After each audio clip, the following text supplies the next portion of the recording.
I think a lot about the contrast between banality and wonder, between disengagement and radiant ecstasy, between being unaffected by the here and now and being absolutely ravished emotionally by it. And I think one of the problems for human beings is mental habits. Once we create a comfort zone, we rarely step outside of that comfort zone. But the consequence of that is a phenomenon known as hedonic adaptation.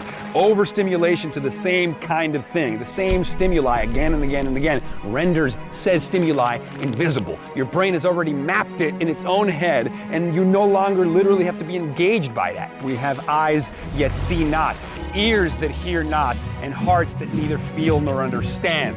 There's a great book called The Wondering Brain that says that one of the ways that we elicit wonder is by scrambling the self temporarily so that the world can seep in. You know, Henry Miller says even a blade of grass, when given proper attention, becomes an infinitely magnificent world in itself, you know. Darwin said attention, if sudden and close, graduates into surprise, and this into astonishment, and this into stupefied amazement.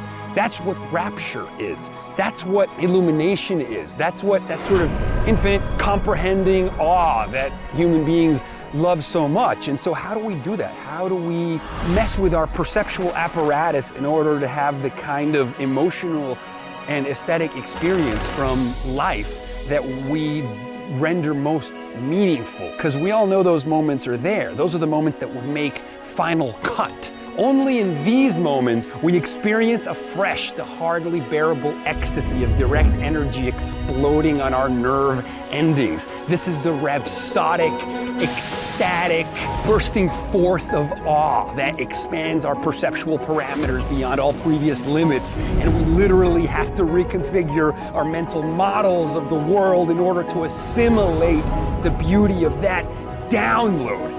That is what it means to be inspired. The Greek root of the term means to breathe in, to take it in.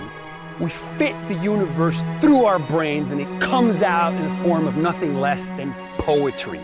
We have a responsibility to awe.